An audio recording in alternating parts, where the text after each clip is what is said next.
I Danmark har vi i flere år ført en stram finanspolitik, og det har nu skabt en debat om, hvorvidt at man skal begynde at lempe finanspolitikken.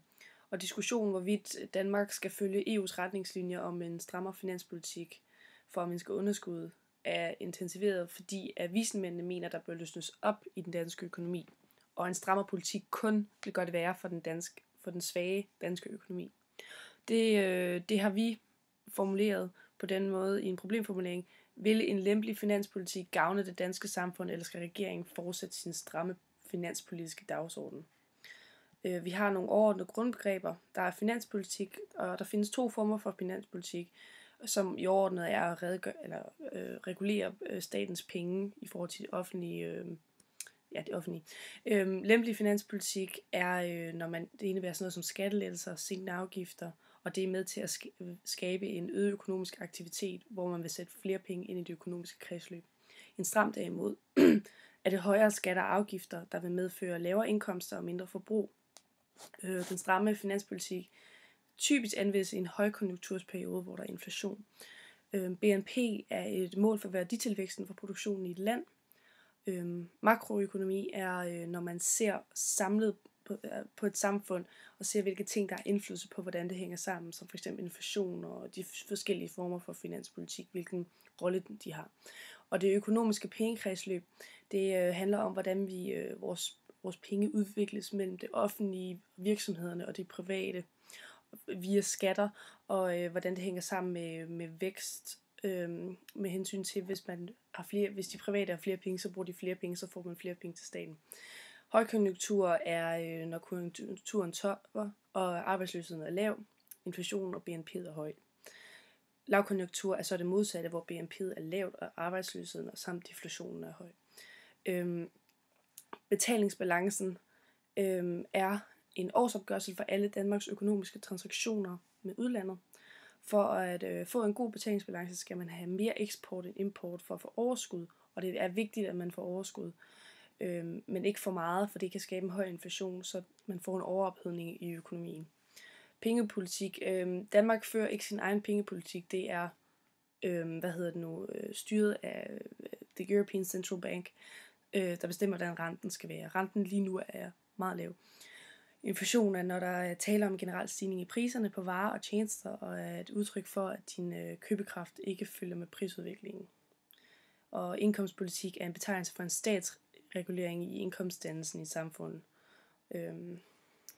Så vi er nået til det analyserede niveau, og de danske økonomiske vismænds holdninger i forhold til en lempelig finanspolitik.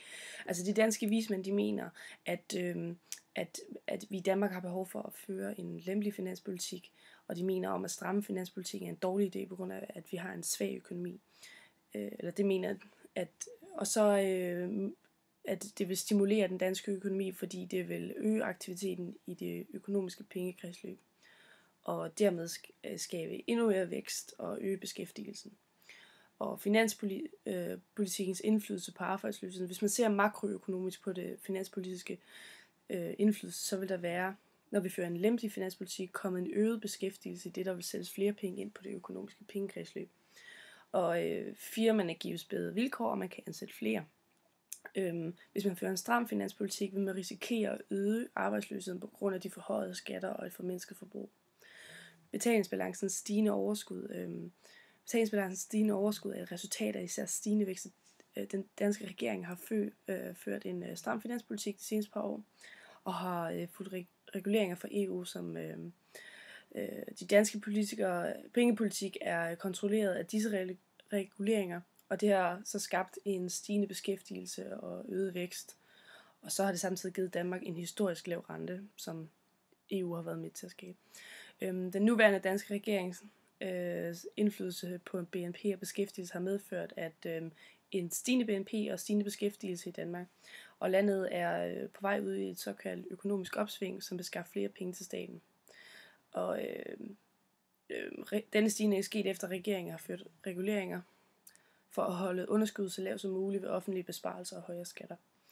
En konjunktursituation påvirkning ifølge vismændene. Vismændene mener, at den konjunktursituation, som vi er i Danmark, er ideel i forhold til en fremgangsform inden for finanspolitikken. Hvor de mener, at samfundet er sundt nok til en lempelig finanspolitik. Og det vil så indebære skattelettelser, som vil få landet ud i højere vækst og øget beskæftigelse. Så er vi nået til den diskuterende del.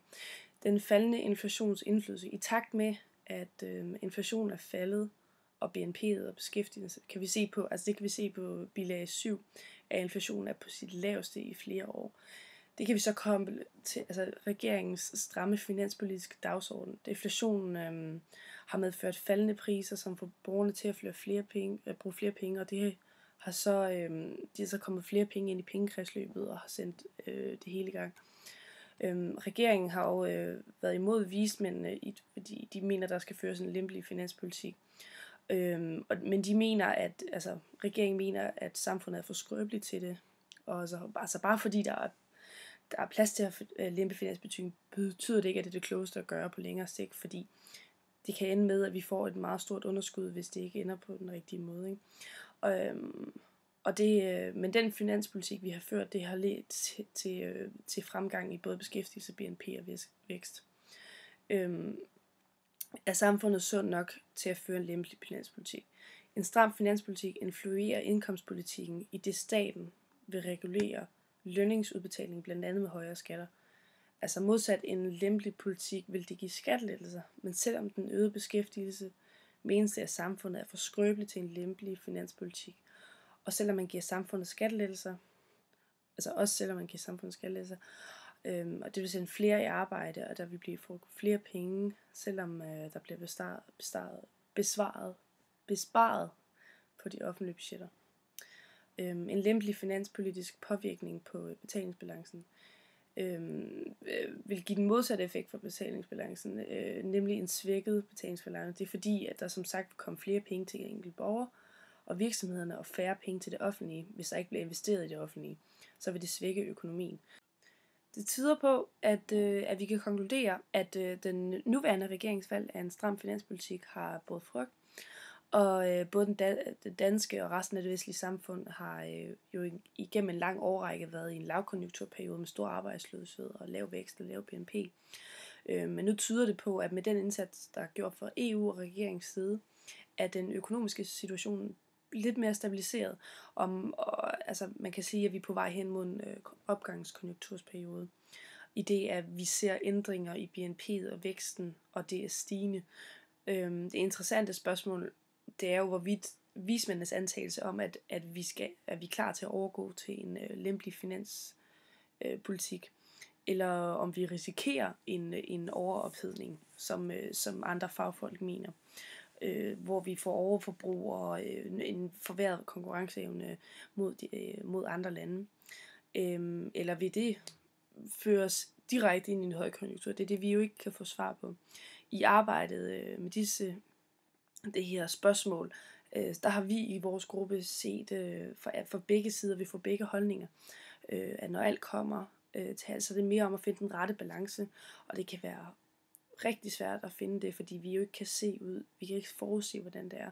Begge finanspolitiske former har begge fordele og ulemper, og kun tiden vil vise, hvilken der er god for Danmarks økonomi. Men faktum er, at det kun er den stramme finanspolitik, der har ført til en stigning i væksten, som vi ved det, og gavmildt for samfundet. Men vi ved så ikke, om der skal lempes nu for at få sat flere penge ind i pengekredsløbet.